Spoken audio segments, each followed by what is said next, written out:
Picture this: a turquoise ocean stretching to the horizon, waves lapping gently at white sandy beaches, and in the center of it all, a private island with no one else around. For most of us, that scene feels like something out of a dream. But for the ultra-wealthy, it can be a reality. From tech billionaires to Hollywood stars and even royalty, owning a private island has become one of the ultimate symbols of wealth and power. But the question is, why do rich people buy islands? Is it just about showing off, or is there something deeper driving this obsession with owning entire pieces of the earth? In today's video, we're going to explore exactly that. We'll dive into the psychology of exclusivity, the practical benefits of privacy and safety, the investment opportunities, and even the survivalist fantasies that islands represent. By the end, you'll see that buying an island isn't just about money. It's about status, strategy, and sometimes survival, the symbol of ultimate exclusivity. First, let's talk about symbolism. In human history, land has always meant power. Kings and emperors measured their strength by how much territory they controlled. Even today, property ownership is seen as a milestone of success. But when you zoom out from houses, penthouses, or ranches, there's one level above: owning an island. An island is not just land, it's a world of its own. When a billionaire buys one, they're not just buying real estate, they're buying sovereignty. It's the ultimate members-only club because the membership list has exactly one name: theirs. This exclusivity feeds into a powerful psychological need to feel different, separate, and superior. While a mansion can be matched or outdone, an island feels like a one-of-a-kind trophy. Celebrities like Johnny Depp, Leonardo DiCaprio, and Richard Branson have all bought islands, and it's no coincidence. For stars constantly in the public eye, owning an island sends a clear message: I've reached the top. It's the pinnacle of luxury, beyond sports cars and designer brands. It's about buying something that almost no one else can. Privacy, escaping the world's eyes. But symbolism is just the start. Privacy is another massive factor. For the ultra-wealthy, everyday life can feel like living under a microscope. Paparazzi chase celebrities through airports, tabloids follow every move of billionaires, even simple vacations become headline stories. So where do you go if you want true peace and quiet? A private island offers something no luxury hotel can match: complete seclusion. Once you step onto your own beach, you're free from nosy neighbors, reporters, and camera lenses. You can host a party, take a walk, or just sunbathe without worrying about being photographed. Richard Branson's Necker Island is a perfect example. He bought it in the 1970s for just $180,000 and turned it into his private retreat. Over the years, it's hosted everyone from Princess Diana to Barack Obama. For Branson, it's not just a business property, it's his sanctuary, a place where he can escape the constant demands of running Virgin Group. This level of privacy is priceless to the rich. For them, buying an island isn't just about owning sand and palm trees, it's about buying freedom from the world, safety, and control. Alongside privacy comes safety. We often think of the rich as invincible, but with fame and fortune comes real risk. High-profile individuals worry about stalkers, kidnappers, or even political instability in their home countries. A private island offers a sense of security that no gated community can match. When you own an island, you control access. Visitors can only arrive by boat or plane, and both of those are easy to monitor. That means no unwanted guests, no trespassers, and no random encounters. In a way, an island functions like a fortress surrounded by water instead of walls. During the COVID-19 pandemic, this became even clearer. Wealthy families fled to their private islands, using them as safe havens far away from crowded cities. Some islands even have their own energy systems and farms, making them nearly self-sufficient.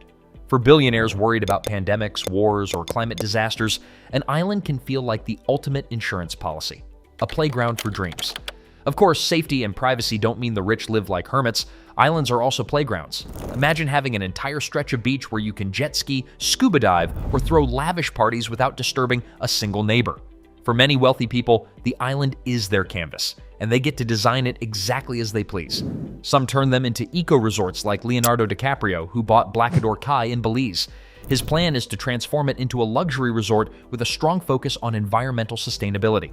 Others, like magician David Copperfield, turned their islands into ultra-exclusive resorts, renting them out for hundreds of thousands of dollars per week. For some, it's about hosting friends. For others, it's about showing off their lifestyle on Instagram. Either way, an island becomes a stage for fun, creativity, and influence. It's a blank canvas where money can literally shape paradise, investment value. But let's not forget, these aren't just passion purchases. Islands can also be investments. While not every island skyrockets in value, many have proven to be solid long-term assets. Just like rare art or classic cars, the supply of islands is extremely limited. They're not making new ones, which means demand can stay high among the wealthy. Take Necker Island again. Richard Branson bought it for less than $200,000, and today it's worth around $100 million. That's not just inflation. That's the result of branding, development, and prestige. For wealthy investors, buying an island can be like buying a luxury stock. It might not pay dividends every quarter, but it's a way to park wealth in something tangible, scarce, and prestigious.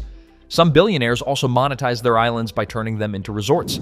They host weddings, retreats, or luxury vacations, charging clients astronomical rates.